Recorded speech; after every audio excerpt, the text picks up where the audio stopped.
Bonjour à tous et bienvenue sur ma chaîne de Tribulations littéraires. Aujourd'hui mes petits loups, je suis très heureuse de vous retrouver pour une nouvelle pile à lire qui n'est autre que la pile à lire du Pumpkin. Voilà, fallait que je me trompe, il fallait que je me trompe.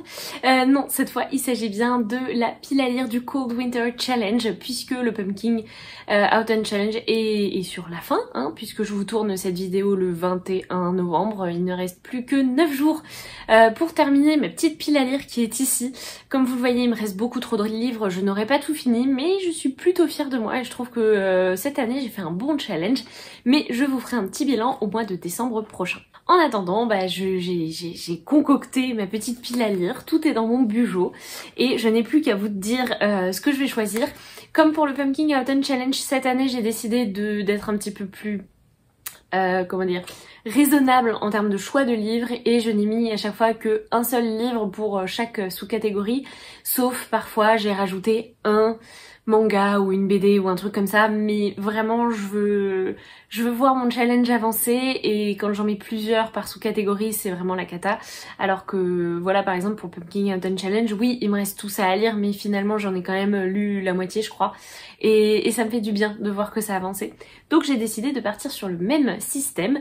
Je me suis munie de mon écharpe et j'ai toutes mes petites piles par ici qui m'attendent, je n'ai plus qu'à vous montrer tout ça. Et on commence avec le premier menu qui est mon menu favori très clairement et qui s'intitule Cocooning hivernal. Et la première sous-catégorie s'intitule marron glacé. Il faut ici placer du feel good, de la gourmandise, des choses voilà qui nous réchauffent, qui sentent bon le cocooning de l'hiver. Et pour ça, je n'ai pas pu m'empêcher de choisir le Wanderer, qui est le tome 2 de Nevermore. C'est publié chez PKJ et écrit par Jessica Townsend. J'ai découvert le tome 1 l'année dernière, à peu près à la même époque, mais il me semble plutôt pour l'automne. Et j'avais absolument adoré. J'y avais retrouvé tout ce que j'avais aimé dans les sagas Harry Potter ou Eragon qui m'avaient plu quand j'étais jeune, mais plus particulièrement peut-être Harry Potter, où on a un univers magique absolument incroyable, une héroïne passionnante, tout un tas de choses qui se passent et franchement j'étais carrément plongée dans cette histoire et dans cet univers qui a pour moi cet effet de... c'est une petite gourmandise littéraire, c'est doudou, c'est tout ce qu'il faut. Autant vous dire que celui-ci, j'ai quasiment aucun doute sur le fait qu'il sera bien lu, dévoré et adoré à la fin du Cold Winter Challenge. Ensuite, la deuxième sous-catégorie s'intitule Bonhomme en pain d'épices. Et ici, on parle de différence, de tolérance et de communauté LGBTQI+. Et j'ai décidé, alors il me semble qu'on peut parler de tolérance et de différence avec Tortue à l'infini de John Green. C'est publié ici chez Pôle Fiction chez Gallimard.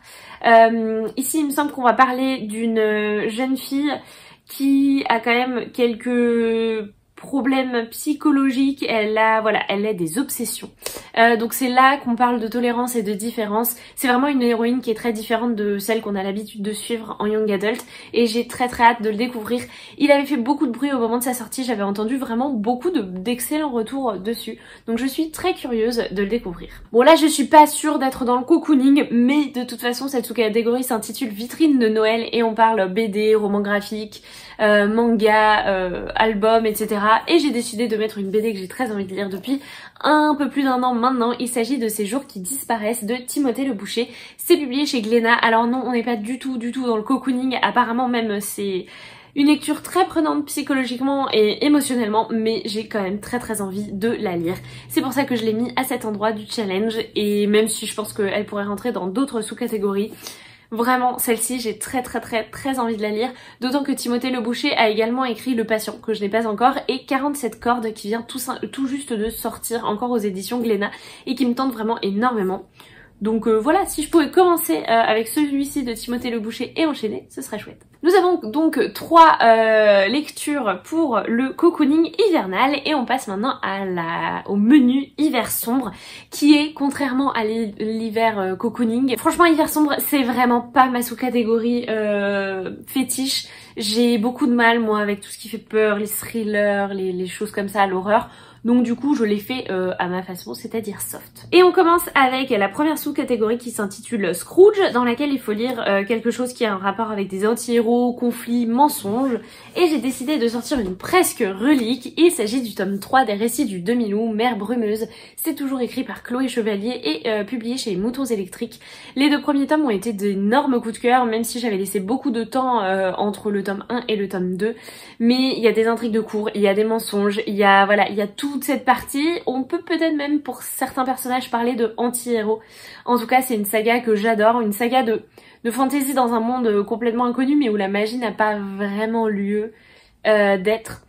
C'est passionnant, c'est hyper bien fait, bref, j'adore absolument cette série, mais ça fait un moment qu'il faudrait que je la poursuive, d'autant que la saga est terminée avec le 4e tome. Je me souviens plus de comment il s'appelle, mais voilà, ce serait l'occasion de terminer celui-là et de peut-être finir une saga. Ensuite, la sous-catégorie Stalactite ensanglantée qui parle d'horreur, de thriller et de suspense m'a donné beaucoup de fil à retordre. Mais je me suis dit que Les Fragmentés de Neil Shusterman, c'est publié ici chez Masque Poche, pouvait peut-être correspondre, puisque dans cette histoire, on a une histoire de fragmentation des corps, des gens, à partir de 16 ans, un truc comme ça. Bref, c'est un petit peu gore, c'est un petit peu spécial, mais c'est du Neil Shusterman, donc pour le coup je lui fais absolument et entièrement confiance, puisque sa saga La Faucheuse est l'un de mes coups de cœur absolus de tous les temps. Donc du coup je serais très curieuse de découvrir ce petit roman poche. Vous le verrez assez facilement dans toutes les sous-catégories dans tous les menus que j'ai choisis. J'ai décidé de mettre un petit peu plus de poche, parce que je vous l'ai déjà dit, ma poche au qui est au-dessus déborde et explose, parce qu'en fait j'ai tendance à voir les romans grand format qui traînent dans ma palle, mais moins les poches. Et donc du coup les poches ils s'entassent, et comme c'est plus facile à acheter, enfin bref c'est une catastrophe, donc du coup j'ai décidé de pousser un petit peu les poches dans ce challenge. Ensuite, 3e sous-catégorie de l'hiver sombre, on a Père Fouettard. Ici on parle de forces obscures, enfer et démons. J'ai décidé de prendre un Circé de Madeleine Miller, publié chez Pocket. Je ne connais pas très bien, voire pas du tout l'histoire de Circé, mais comme on parle de mythologie, forcément j'ai pensé aux enfers, j'ai pensé aux forces obscures. Donc voilà, c'est pour ça que Circé est dans cette sous-catégorie. C'est peut-être et très certainement tiré par les cheveux, mais écoutez, je fais ce que je veux, c'est mon challenge et j'avais très envie de mettre Circé là-dedans, donc le voici. Et ensuite, dernière sous-catégorie, nous avons un chalet sous la neige. Il fallait choisir un huis clos, l'enfermement, la solitude. Je suis plus partie sur la solitude et j'ai pris Stand Still, Stay Silent, le premier livre. Alors oui, il y a plusieurs personnages sur la couverture, mais ils sont seuls au monde puisque une pandémie mondiale a un petit peu décimé la population. Ça vous dit quelque chose un petit peu dans la vraie vie? Bref. Celui-là, je l'ai depuis très longtemps dans ma pile à lire. En fait, je l'ai depuis avant le Covid ou quelque chose comme ça. Et je suis très curieuse de le découvrir, j'adore les dessins, j'adore la couverture. En plus la suite est sortie depuis un moment, je crois qu'on en est au 3e voire 4e volume. Donc il serait peut-être temps que je me plonge dans cette saga et que je me fasse mon propre avis dessus. Voilà, dans ce menu, on a 4 sous-catégories, donc 4 lectures à faire. Je reste dans mes clous de pas trop déconner non plus. 3e menu, il s'agit de la magie de Noël. Et la première sous-catégorie est All I Want for Christmas. Ici, on parle de romance de Noël, d'amour, d'amitié. Je suis partie sur l'amour et je n'ayant pas de romance de Noël, j'ai pris une romance tout court. J'ai choisi Jamais plus de Colleen Hoover, c'est publié chez Hugo Poche. Celui-ci, c'était ma petite binomètre qui me l'avait offert. Colleen Hoover, j'avais absolument adoré dans Maybe Someday. Je n'en ai plus lu d'elle depuis, mais je serais très curieuse de la découvrir ici, donc c'est l'occasion. Ensuite, alors c'est ici que j'ai un petit peu trichouillé, puisque dans Lettres au Père Noël, où on parle d'épistolaire, d'enfance, de jeunesse, j'ai mis 2 titres. Le premier c'est Sweet 16 d'Annelise Hurtier, c'est publié chez Casterman. C'est un petit livre qui est paru chez Casterman il y a très longtemps, qui parle de la période un petit peu compliquée aux États-Unis envers les Noirs. Et alors je sais pas si ça se passe à l'époque de Martin Luther King, mais voilà, il y a toute une histoire sur le racisme dedans.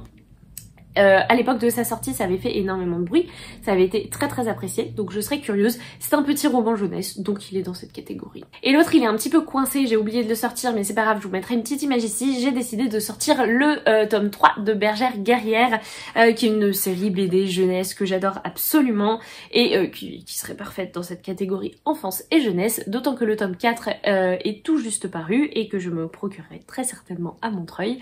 Donc voilà, c'est l'occasion d'avancer. Et la troisième sous-catégorie s'intitule Danse de la fée dragée. On parle ici de fées, d'onirisme, de fantaisie et de fantastique. Et j'ai choisi de mettre Alma l'Enchanteuse, c'est le tome 2 de Timothée de Fombelle. C'est publié chez Gallimard Jeunesse. Et pourquoi j'ai décidé de mettre celui-ci, parce que c'est pas forcément évident, c'est parce qu'il y a une toute petite pointe d'onirisme et de fantastique dans cette histoire. Et voilà, j'ai saisi l'opportunité, j'ai très envie de me replonger dans la plume, dans les histoires de Timothée de Fombelle, qui est l'un de mes auteurs favoris. Vous le savez depuis le temps que vous me voyez ici. Donc du coup, je suis très curieuse de découvrir ce tome 2, d'autant que le tome 3 avait été une très belle découverte. Bref, j'ai hâte. Troisième menu, bon là il y a 4 titres, mais ça va, il y a juste une BD en plus, je devrais m'en sortir. Et le quatrième et dernier menu, il s'agit de Marcher dans la neige. Et ici, la première sous-catégorie s'intitule Pôle Nord, et il faut lire quelque chose qui est en rapport avec le froid, l'hiver, la neige, les pays froids. Celui-là, je l'avais gardé bien au chaud, rien que pour l'occasion. Il s'agit du premier tome du Club de l'Ours Polaire, Stella et les Mondes Gelés, d'Alex Bell. C'est publié chez Gallimard Jeunesse, et je me l'étais procuré il y a un an, quand, avec ma famille, pour des circonstances familiales et personnelles, je m'étais rendue en Bretagne, et j'avais décidé d'offrir un livre à tout le monde, et je m'étais offert ce petit livre à l'occasion.